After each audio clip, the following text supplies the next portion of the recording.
آپ کا ہمارے ATR اردو چینل میں خیر مقدم اور استقبال ہے۔ آپ کا ایگزام بہت ہی نزدیک ہے اور ہم روزانہ آپ کے پاس بہت ہی امپورٹنٹ کوشچنس 10 سے 15 لے کر کے حاضر ہوں گے، کیونکہ آپ کو پیراگراف 2-3 پوچھے جائیں گے اور اس پیراگراف سے بھی کوشچنس پوچھے جائیں گے۔ تو یہاں پر دیکھیے، سب سے پہلا سوال ہے آپ کے سامنے کہ مرزا غالب کے سوانح نگار کون ہیں؟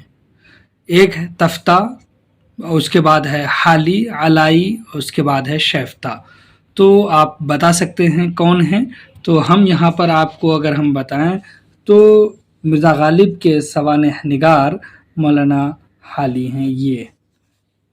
اسی طرح سے دوسرا کوشچن دیکھیے، دوسرا کوشچن ہے کہ زیست کا متضاد کیا ہے؟ زندہ، حیات، عمر اور موت۔ تو اس کا صحیح جواب ہے موت۔ موت و زیست ہم بولتے ہیں۔ اسی طرح سے تیسرا کوشچن ہے کہ بلد کی جمع کیا ہے؟ کہ بلود، بلید، ابلاد اور بلاد۔ تو بلاد اس کی جمع ہوتی ہے، بلد کی جمع۔ اسی طرح سے چوتھا کوشچن ہے کہ درست جوڑ کا انتخاب کیجئے، یعنی ایسا جوڑ آپ کو تلاش کرنا ہے جو صحیح ہو۔ تو اب یہاں پر دیکھیے، پہلا لفظ قیود ہے، قید ہے۔ اسی طرح سے دیا ہے اعدا ہے، عدو ہے۔ اسی طرح سے عدوان ہے، عدو ہے۔ اسی طرح سے رعود ہے، رعد ہے۔ احباب ہے، حبیب ہے۔ دلائل ہے اور دلیل ہے۔ تو دیکھیے، آپ کو ہم سب سے پہلے بتائیں تو دلائل اور دلیل یہ صحیح ہے، احباب اور حبیب یہ جمع صحیح ہے۔ اسی طرح سے یہ تو نہیں ہے، کیونکہ یہ عدو، عدوان جمع تو اردو میں بولیں گے لیکن ہے نہیں، کیونکہ یہ تثنیہ ہے۔ اسی طرح سے اعدا، عدو کی جمع ہے اعدا، یہ صحیح ہے۔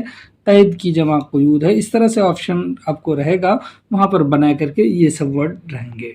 چلیے، پانچواں کوشچن ہے کہ افسانہ روشنی پہلی بار کس رسالے میں شائع ہوا؟ اعتدال میں، یا ادبی دنیا میں، یا آج کل میں، یا اردو معلّہ میں؟ کس رسالے میں شائع ہوا؟ تو ادبی دنیا میں پہلی مرتبہ افسانہ روشنی پریم چند کا شائع ہوا تھا۔ دیکھیے، چھٹا کوشچن ہے کہ پرسنل ایسے کا اردو ترجمہ ہے۔ کیا ہے اردو ترجمہ؟ اس کا اردو ترجمہ ہے انشائیہ۔ اسی طرح سے ساتواں کوشچن ہے، پوچھ رہا ہے کہ اردو ناول کا عہد جدید کس ناول کی اشاعت سے شروع ہوتا ہے؟ اردو ناول کا عہد جدید شروع ہوتا ہے امراؤ جان ادا کی اشاعت سے۔ یہ امراؤ جان ادا مرزا رسوا ہادی نے یہ ناول لکھا ہے۔ اسی طرح سے آٹھواں کوشچن ہے، کئی چاند تھے سرے آسماں کس صنف کی کتاب ہے؟ تو یہ ناول کی کتاب ہے، شمس الرحمن فاروقی نے لکھا تھا۔ اسی طرح سے نواں کوشچن ہے کہ انارکلی کے آخری باب میں کتنے مناظر ہیں؟ انارکلی کے آخری باب میں 5 مناظر ہیں۔ اسی طرح سے 10واں کوشچن ہے کہ اردو کی پہلی جدید نظم کون سے ہے؟ تو شب قدر اردو کی پہلی جدید نظم ہے۔ 11واں کوشچن ہے کہ میر کے لیے 1 روپیہ روزانہ کا وظیفہ کس نے مقرر کیا تھا؟ تو اس کا صحیح جواب ہے سمسام الدولہ نے 1 روپیہ روزانہ کا وظیفہ مقرر کیا تھا۔ اسی طرح سے 12 نمبر کوشچن ہے کہ شاد کو اردو غزل کی تثلیث میں کس نے شامل کیا ہے؟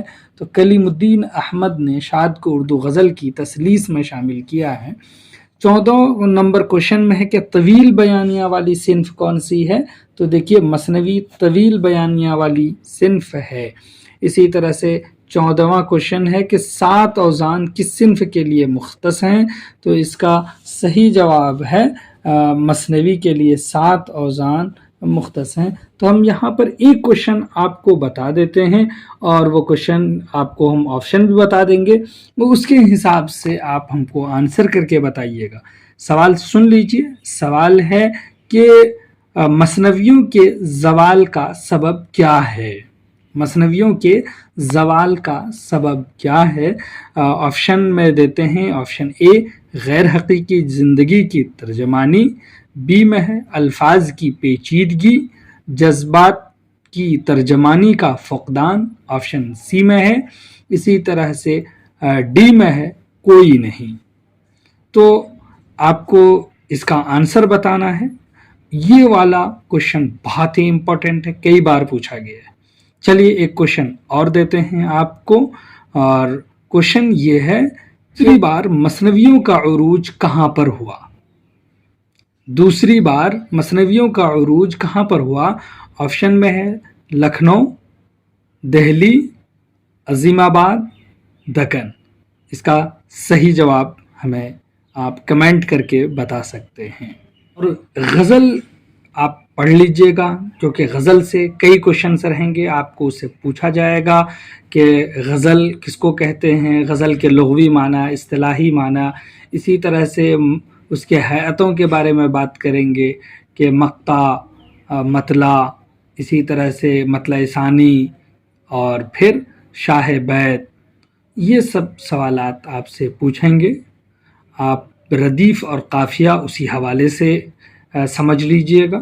وہ سب سوال آپ کو پوچھے جاتے ہیں. چلیے پھر دیکھتے ہیں اگلے ویڈیو میں. تب تک کے لیے خدا حافظ. السلام علیکم.